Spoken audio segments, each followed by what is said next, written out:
I'm gonna keep this one real, guys. These 5 mistakes cost me tens of thousands of dollars before I became consistently profitable, and I'm willing to bet that you're probably making at least one of them, or two, maybe, or even right now, right? But before we get into it, let me just say this, right? I don't really like the word profitable because anyone can have a profitable week. The real question is, can you live off trading, right? You can have a losing month and still live off trading, and you can have a winning week but still be nowhere near consistent enough to rely on it. That's what these lessons here are about, the difference between making money sometimes and being a trader for real. Okay, so let's get right into it. The first mistake that we're going to talk about is overconfidence. Okay, that phase when you catch a few clean trades in a row and you start thinking you've got to figure it out. You start skipping confirmations, taking setups outside your bias, and convincing yourself you can read the market perfectly. I've been there, right? It always ends the same way, with the market humbling you. All right. What I realized is that confidence should come from the process and not the results. Okay. Once I started journaling properly and reviewing everything, even the wins, I saw how often my good results were just disguised mistakes. Okay. That killed the ego real quick. The fix here, guys, is confidence comes from repetition, not luck. Start rating your trades based on execution, not outcome. Okay. So if you took a loss but followed your plan perfectly, that's a win. If you took a win but broke your rules, that's a loss. Do that long enough and confidence will come naturally without the ego, okay?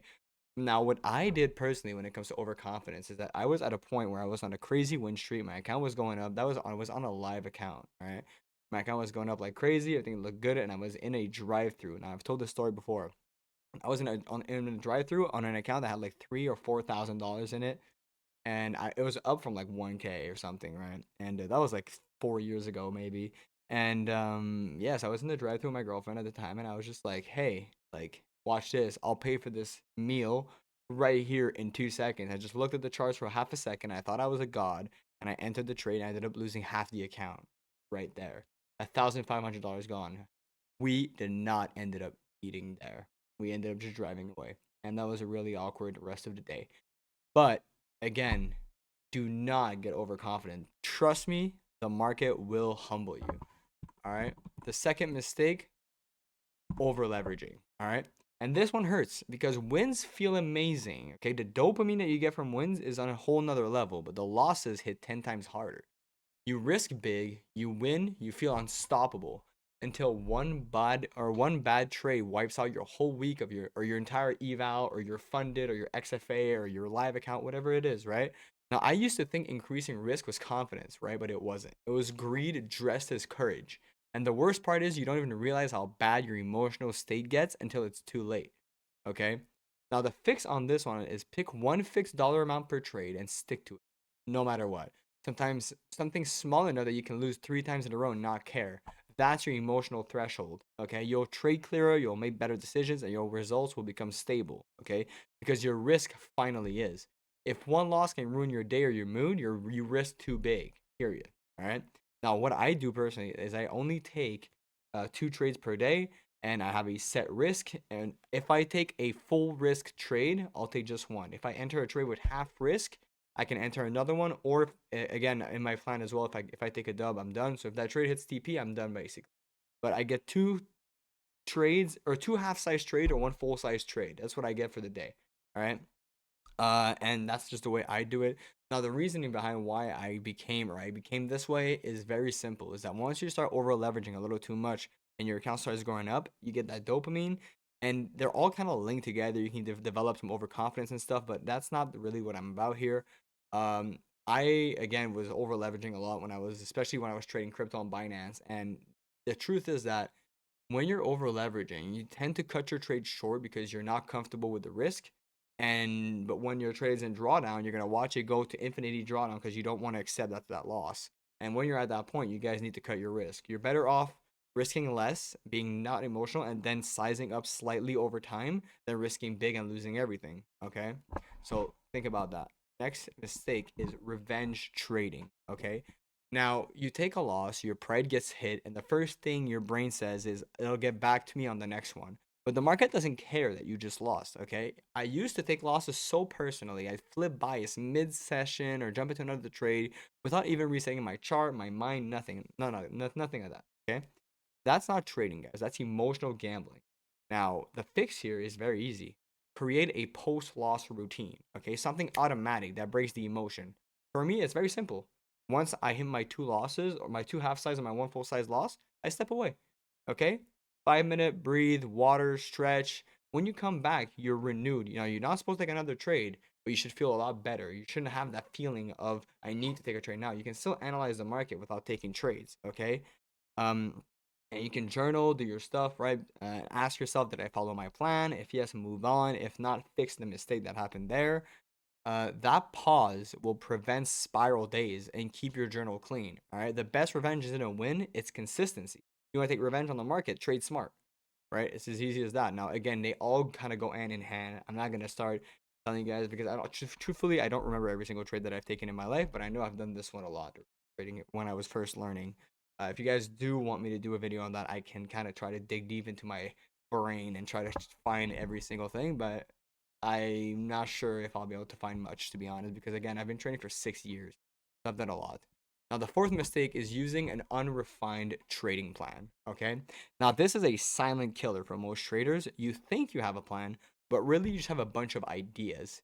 Every week you tweak something, new entry model, new time frame, new confluence, and suddenly your journal data means nothing. Okay. Now, that was me a long time ago and for a long time as well, right? My notes were everywhere, my numbers didn't match, and I kept telling myself that I just needed to learn more. But the truth is, I didn't need more information, I just needed some more consistency. It's like in the gym as well. Sometimes you need to dumb it down a little bit, go back to the basics, and then you'll start seeing what you got to do, right? The real fix here, to be honest, for me at least, is lock in on one model, one bias framework, one risk plan, and stick to it for at least 30 trades, and not 30 backtesting trades and forward testing, 30 real trades that you take on the market, because those will go differently from your forward and your backtesting, right? Don't change anything until you have enough data to actually measure your results. Now, those results could change over time because 30 trades is not a big sample size, but it'll give you a good idea of where you're at. Okay, once I did that, my journal finally started showing some patterns, right? Real feedback that I could improve from. And that's when I stopped testing strategies and started mastering one instead, right? If you keep changing your plan every time you lose or every week, you'll never know what actually works, right? You'll just simplify first and refine later type of thing, right? Even if you change one thing, you start backtesting it. Oh, this goes really well here. Let's go. Like this, I think this is much better. You tweak it. After a week or two, you take a few losses. You're gonna start tweaking again and again and again, and it's just a never-ending cycle. Okay, write it down. Make sure you know what you're doing. Entry, confluences, risk, everything written down, and stick to it for a month, 2 month, 3 month, 4 month, 5 month, and you'll start seeing the patterns and where you actually need to start fixing things. Okay.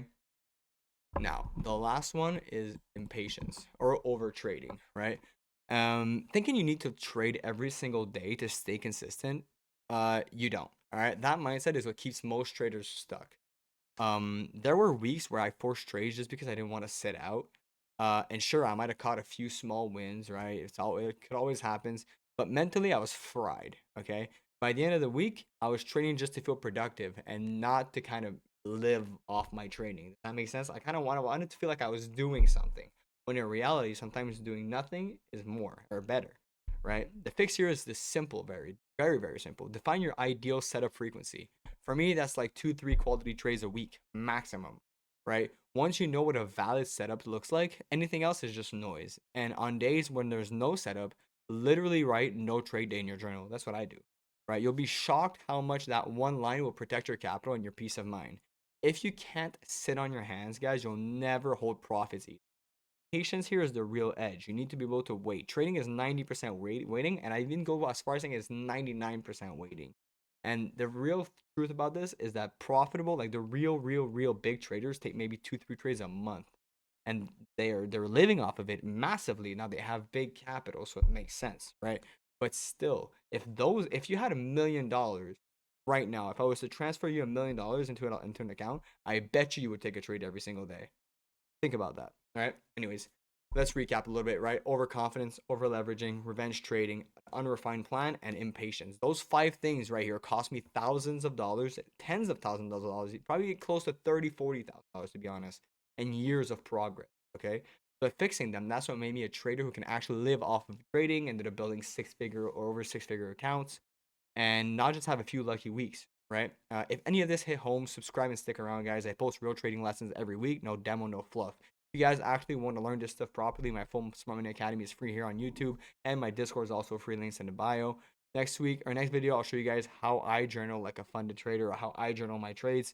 That one changed everything for me, right? Journaling is super important. I think it's important for you guys to understand how to journal as well. See you guys there. Peace.